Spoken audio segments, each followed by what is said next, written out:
কাদের সিদ্দিকী, বঙ্গবীর কাদের সিদ্দিকী, তার উদ্দেশ্যে বলতে চাই, এই ব্যক্তিটা মুক্তিযোদ্ধা, সাহসী, দেশের উপকার করেছে, কিন্তু তার এলাকায় সে অসংখ্য নিরীহ মানুষের জমি জমা দখল করেছে।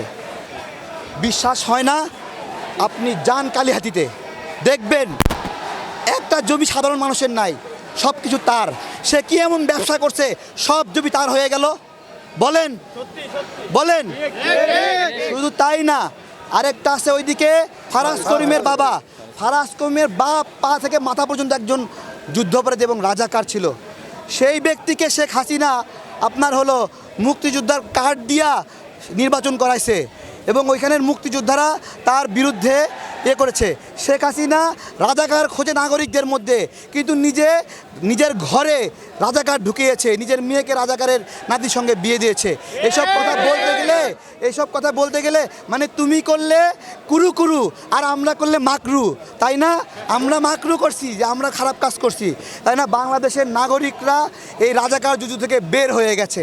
এখন থেকে বিএনপি রাজনীতি করবে, জামাত শিবির রাজনীতি করবে, যদি বৈষম্য বিরোধী ছাত্র আন্দোলন তারা যদি রাজনীতি দল করতে চায় তারাও করবে। আমি এমন একটা বাংলাদেশ চাই, যেই বাংলাদেশে আমি এখন ডক্টর ইউনূসেরও সমালোচনা করতে চাই। আমি চাই এইরকম একটা বাংলাদেশই তৈরি হোক। সমালোচনা না করলে মানুষ আস্তে আস্তে দৈত্যে রূপান্তরিত হয়। প্রত্যেকটা মানুষ ভালো, কিন্তু সুযোগ পেলে প্রত্যেকটা মানুষ জায়গায় খারাপ হয়ে যায়।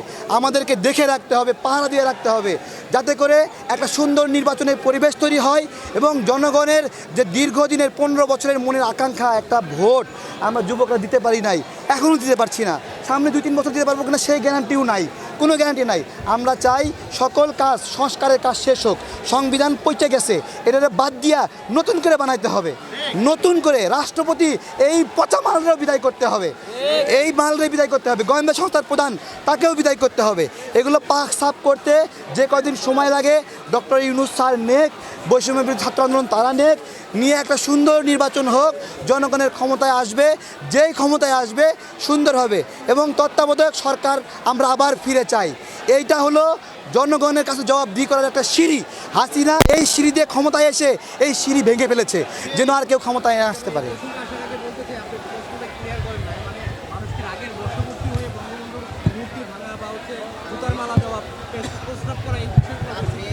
মানুষ তার মেয়ের অপকর্মের কারণে শেখ মুজিবুর রহমানের এরকমভাবে মূর্তিগুলো ভেঙেছে এবং জাতির পিতা এই শব্দটি অমীমাংসিত শব্দ। যেই অমীমাংসিত শব্দে সংসদে শেখ হাসিনার সংখ্যাগরিষ্ঠতা ছিল এবং সেই সংখ্যাগরিষ্ঠতা নিয়ে তারা হলো পাশ করে ফেলছে শেখ মুজিবুর রহমান জাতির পিতা। জাতির পিতা এই শব্দটি সকল রাজনৈতিক দলের ম্যান্ডেট না। জাতির পিতা বানানোর জন্য গণশুনানি বা গণভোট হয়নি, তাই একজন জাতির পিতা হবে কি না জনমত নেওয়া হয় নাই। শুধুমাত্র আওয়ামী লীগের একদলীয় সিদ্ধান্ত ছিল জাতির পিতা। আপনি যে বঙ্গবন্ধু বলছেন, এইটাও আমি বলছি, এই শব্দগুলো বলতাম। আমাদের ভাইদেরকে যেভাবে মেরেছে এই বলার আর মান থাকে না। ভাস্কর্য ভেঙেছে, যথেষ্ট ভালো করেছে। সেনাবাহিনী ভেঙেছে, আমরা দেখেছি। সেনাবাহিনীকে স্যালুট জানাই। সেনাবাহিনীর উপর অনেক রাগ ক্ষোভ ছিল, এটা দেখার পরে আমাদের সব রাগ ক্ষোভ পানিতে মিশে গেছে।